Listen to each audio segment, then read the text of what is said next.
Welcome everybody. Happy International Women's Day.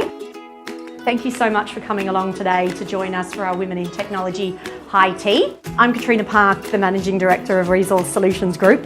I hope everyone takes the opportunity to really think and reflect and celebrate all of the achievements of women around the world.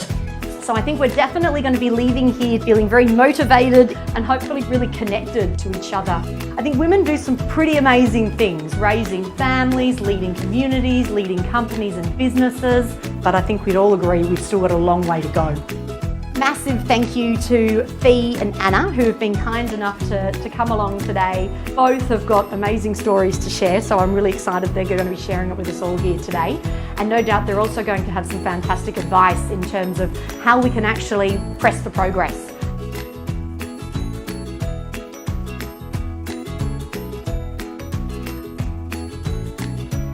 International Women's Day has been observed since the early 1900s, and it's definitely grown in strength year on year. But there's still a long way to go in terms of women and girls obviously having a safe, bright and equal future. And what I think is really, really exciting is that everyone here today, we're all very firm in our belief in the theme for this year's International Women's Day, which is obviously Press for Progress. And I think you guys are pretty unique in that you're in an industry, IT, which obviously has a massive shortage of women. In fact, only about 25% of the IT industry are women. So I want to celebrate and congratulate each of you. You definitely didn't take the path of least resistance when you got into this industry. And I think it's really, really exciting to see so many successful and accomplished women in the room today who are such huge advocates for women in technology. At Resource Solutions Group, promoting women in technology is definitely something we're very passionate about. And my hope is that by hosting events like these, it provides a platform for women to come together, to celebrate and encourage and obviously inspire each other as well. So we're going to open up now to Anna and Fee. I'll hand the floor over to these lovely ladies who are going to just share a little bit about their career and their journey, but we'll make sure we leave a little bit of time at the end to open up to you guys for questions as well. International Women's Day for me. I've seen a theme pop up over the past few years, and I think my perspective might be a bit different, and it doesn't mean that I don't advocate for females any less, because I'm very active in the space, particularly working with teenagers, trying to make a career in STEM look appealing and all that sort of stuff. But back at my time at Telstra, I remember hearing people say to me, so that infrastructure delivery role at Telstra was the largest IT role within technology, and people would say, Anna got the job because she's a female. A lot of people wouldn't say it to my face, you'd know they were saying it behind your back. And I started to think, if we were all managing a project at work, change management's about managing your stakeholders and your messaging, and for me, men are a massive stakeholder group in terms of us helping with this change. And so my focus more is now on helping them understand what it means to have a diverse workforce, to try and break away from the stigma. So I really support having targets, because I think it helps the cause, but it should be a measure, it shouldn't be the driver. Yeah, so that's sort of, yeah. I think a lot of people have the idea that they have to have a mentor for life, and or go in and say, and make it a big thing, can you be my mentor?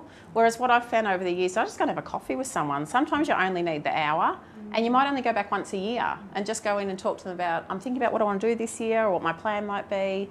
And then for me, the other piece is the sponsorship. And so I talked about Patrick before from Telstra, and when he said to me, I'm giving you heaps of opportunities, he thought I was being cheeky when I said it's what I've done with him. But he was a great sponsor for me, and I worked for someone else at Telstra called Brian, who was a great sponsor as well. He also coached me. So in the time that I was in that infrastructure delivery role at the start, I was in an acting capacity. So I actually had to interview for that role. And when I left the interview, he pulled me aside and he said to me, you could have done better. And I think that's what's so important, is it's not always about someone telling you what you want to hear. It's not about people being nice. He actually said to me, you undersold yourself on this and this and this. And I just want that. That's how you grow. And I think sometimes we're just a bit too nice. Yes, I think it's pretty cool. Well, I'd like to think that every day is Women's Day in that way. I'm delighted to be part of it. I'm really supportive of it. But I lament that we have to have a day. I would really like to just have equity, and that we then celebrate great people. So I'm very supportive, but honestly, if I didn't come to another International Women's Day because there was parity, that would for me be success. Yeah. So I don't want to let it go because we're not there. And I was telling a story how, you know, I was reading a CEO spoke to the only woman in his organisation and said, we need to organise an International Women's Day, which meant she needed to organise it. And it's like, wouldn't you blokes organise it? So I think we need to change the perspectives. I don't ever want to be women only. I don't ever want to be men only. I want diversity, culture. And if I have my way, and please take this nicely, we won't be all middle-aged and white or white. So if I have my way, there'll be diversity of culture, religion, of disabilities. And so I very much hope Feast Laven won't be at one of those tables because someone else of greater, you know, merit and different diversity will be there.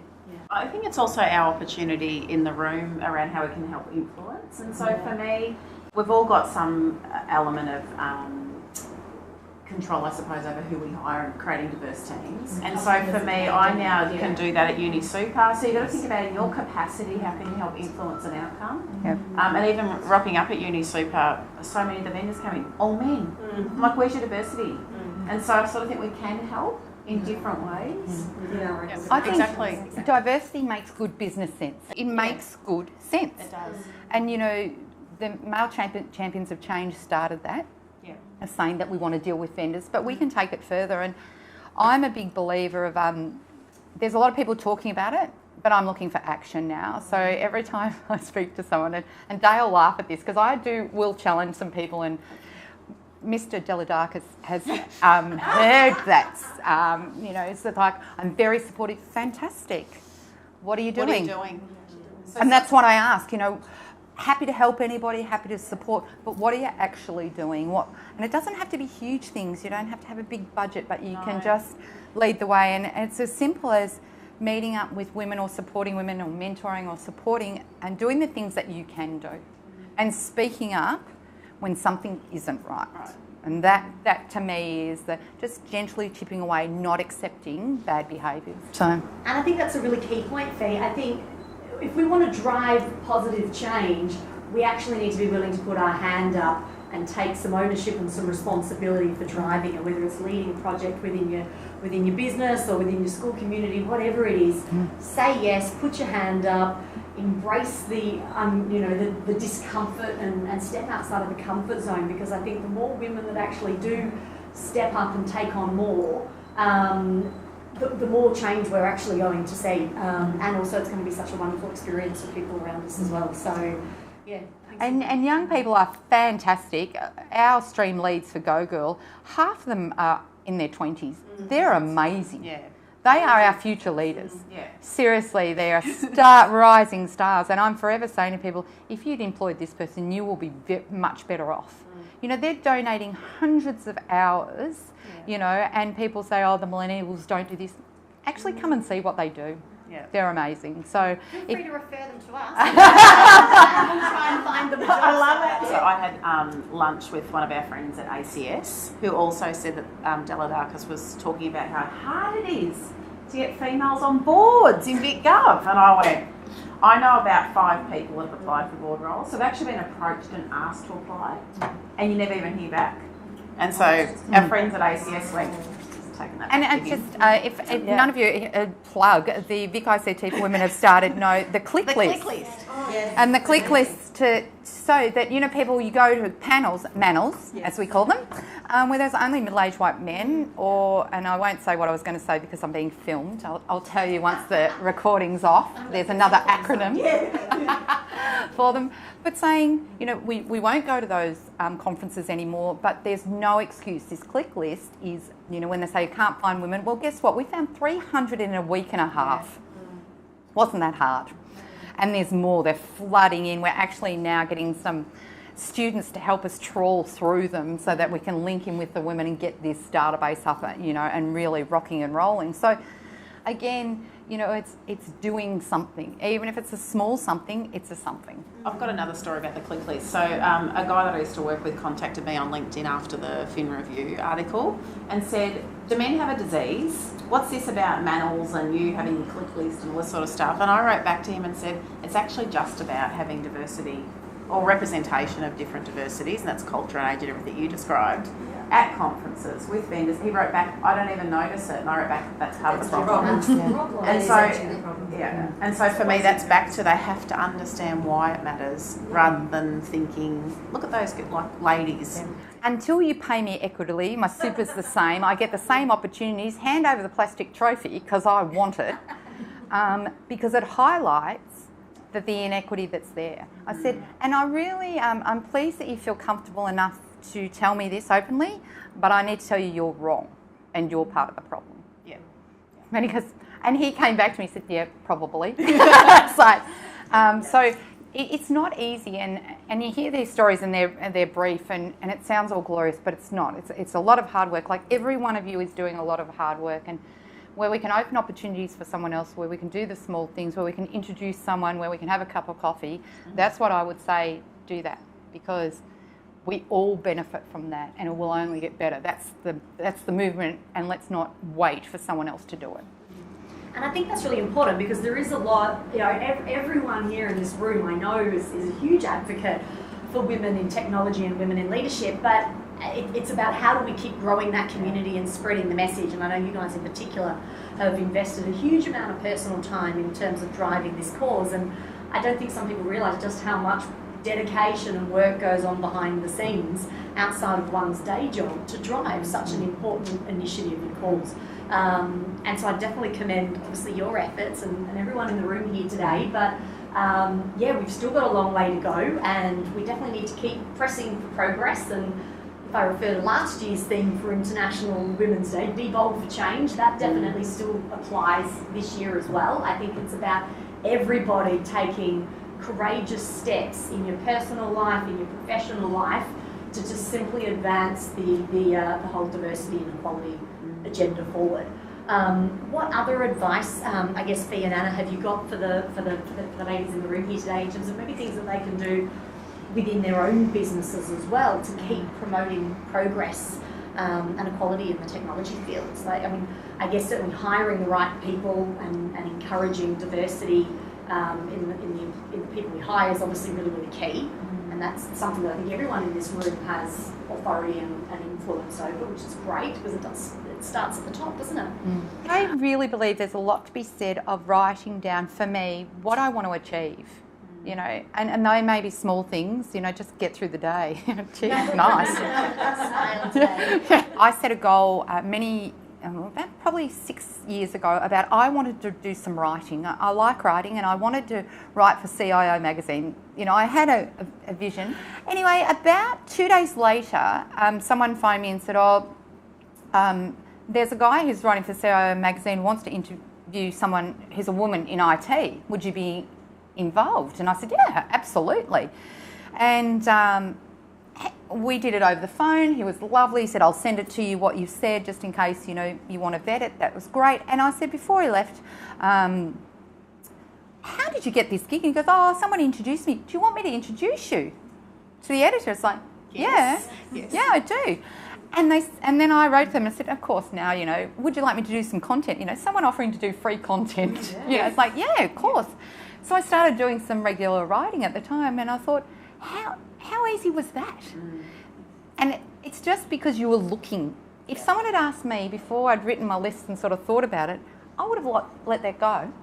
Sometimes I'll just write, or I'm looking for something. I'm looking for a talent or a skill or a challenge that I'm looking for, and I'll hear someone say something, I think, that could be me. That could be my challenge, or that could be it. So I personally like to write and have it ongoing. I think for me, we see people leaving the workforce, women at around, I describe it as manager level, and I think I picked that up on that at PwC because I had some data around that. And I think it's when we start getting busy and women start having families, a lot of those responsibilities still fall on our shoulders or sit with us. And for me, I think it's about creating a truly flexible workplace and being more open to part-time roles. And I don't think the corporate environment supports that because it's still one headcount. And for men as well. Not only the women, not all of us, some flexibility for women. Yeah, supporting men. But I think we see the women drop out though, the men don't. And so I do. But I think because societally, it's not necessarily accepted that men will take time out of the culture. And I mean, Telstra's had a male director who's working 4 days a week, and he's been profiled. I think he was on a series on ABC and stuff like that. So I definitely think it's flexibility across the board. But for me, it's as leaders, if someone's looking for flexibility, if your first reaction is probably no, it's not going to work. I think I would encourage you to try and think about how you can make it work. And my next one is around engaging with teenagers around STEM. So my goddaughter's 14. She's going to go, girl? She better be. She's a rat. She's a rat bag. This is the other challenge that we've got, is that I say to her, "What are you learning in technology?" And she goes, "I'm bored." And like Blanche and I are both her godparents, and she got an F in tech, and I'm like, Georgia, seriously, like. You'll fail anything else, but not technology. You don't need English, you don't need maths. Family pride. But she's bored. And so then you look back at what I do here is that the students know more than the teachers because they're so tech savvy. And so how can we actually keep them engaged? So I also think there might be an opportunity for corporates to help teach. And you mentioned before that you teach on weekends and stuff. How can we give back in that way? And then I also think about work experience. So if someone comes to you and says, "Can I come do work experience?" Half of us are probably thinking, "Oh, you know, I haven't got time, I'm busy, what am I going to do with you?" and all that sort of stuff. But I encourage you to say yes. And I think work experience with startups is another great opportunity to provide teenagers, boys and girls, with a different type of work experience to what they would probably think. Yeah, and I think what you also need to do is sell that they're reverse mentoring. You are learning cool things. Like, I learn so much from the kids that I hang out with of like, "Don't you know this?" It's like, no. Or how does that work? And so that you're learning and that you can then share that. And there is no reason why some of those things can't be shared at a corporate level. I think we actually, you know, at times I think that we think that we're helping them, but they're actually helping us as well. So if you can just get that change in mindset that it's a two-way street, that would be a really good thing. And certainly, you know, we try and link a junior with one of our directors, and you know, the juniors are showing them how to use all the systems and apps and things like that. And the directors are certainly then, they're so impressed with them, they're taking them out to clients and things like that. So it works, it builds relationships. I know how much you both love champagne. Springe, a bottle of champagne each. Thank you, ladies. We've got plenty of champagne, plenty of wine, scones and petit fours and sandwiches. So feel free to stay on for a bit longer if you can. If you don't need to rush back to the office, I'd encourage you to take the opportunity to network and mingle and meet some other wonderful women in the room here today. So thank you. Enjoy tomorrow and the rest of the week. As we've said before, it's not really International Women's Day, it's International Women's Week, because there do tend to be so many events this week. So enjoy, and all the best for the year ahead. Thanks for coming. Thank you.